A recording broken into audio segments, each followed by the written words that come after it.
حضور صلی اللہ علیہ وسلم نے فرمایا جب بندہ گناہ کبیرہ کرتا ہے تو اس کے دل پر ایک سیاہ نقطہ لگا دیا جاتا ہے اور پھر وہ کثرت سے نقطے لگتے رہتے ہیں یہاں تک کہ پورا دل اس کا کالا ہو جاتا ہے۔ نبی مکرم صلی اللہ علیہ وسلم فرماتے ہیں جب پورا دل سیاہ ہو جاتا ہے تو اس پر پھر نیکی کی بات اثر نہیں کرتی۔ اس وجہ سے آپ نے دیکھا ہوگا لوگ ہوتے ہیں جو پورے لیکچر سن رہے ہوتے ہیں، روزانہ درس سن رہے ہوتے ہیں، مسجدوں میں آ رہے ہوتے ہیں، لیکن ان میں چینجنگ نہیں آتی، عمل ویسا کا ویسا رہتا ہے۔ ہر جمعہ سن رہے گے، ہر خطاب سنیں گے، چینجنگ کیوں نہیں آ رہی؟ کیونکہ دوسری طرف دنیا کے اندر وہ گناہ کبیرہ کرتے جاتے ہیں۔ اب چاہے بڑے سے بڑے خطیب کا خطاب سن لیں یا پورے قرآن کی تفسیر سن لیں، ان کے دل بدلنے والے نہیں ہیں۔ تو اگر قرآن سن کر بھی چینجنگ نہیں آ رہی ہے، ہم 7ویں سپارے پر پہنچ چکے ہیں اور 7ویں سپارے تک پہنچنے کے بعد بھی اگر زندگی میں بدلاؤ میرے اور آپ کے نہیں آ رہا ہے تو ہمیں سوچنا چاہیے کہ کہیں خدا نہ خواستہ دل سخت تو نہیں ہو گئے، کہیں خدا نہ خواستہ دل پر پردے تو نہیں پڑ گئے کہ قرآن کی آیتیں روزانہ سن رہے ہیں پھر بھی عمل کی طرف نہیں آتے۔ اللہ فرمایا کہ حتی اذا جاؤکا، اے حبیب یہاں تک کہ یہ آپ کے پاس آتے ہیں، یجادلونک، اور آپ سے جھگڑا کرتے ہیں، آپ سے بحث و مباحثہ کرتے ہیں، یقول الذین کفروا، کون کرتے ہیں؟ وہ لوگ کہ جنہوں نے کفر کیا، وہ کہتے ہیں آپ کی بارگاہ میں کون ظالم ہے جو اللہ پر جھوٹ باندھتا ہے اور اللہ کی آیتوں کو جھٹلاتا ہے، انہ لا یفلح الظالمون، اور بے شک وہی ہیں ظالم جو کامیاب نہیں ہیں یا ظالم کامیاب ہونے والے نہیں ہیں۔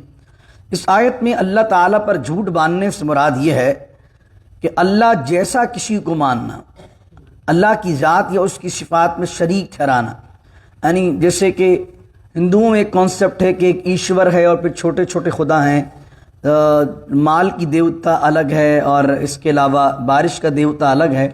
تو اللہ کہہ رہا ہے یہ اللہ پر جھوٹ باندھنا ہے، اور جو اللہ پر جھوٹ باندھے یعنی شرک کرے وہ کائنات کا سب سے بڑا ظالم ہے۔ اس کے علاوہ انسان کے اندر اللہ کی نشانیاں ہیں، کائنات میں اللہ کی نشانیاں ہیں، انبیاء اللہ کی نشانی ہیں، یہ کتابیں اللہ کی نشانیاں ہیں۔ ان کو پڑھنے کے بعد بھی کوئی اگر انہیں جھٹلاتا ہے تو فرمایا یہ لوگ ظالم ہیں، اور اللہ تعالیٰ فرماتا ہے ظالم جو ہے وہ کامیاب نہیں ہونے والے۔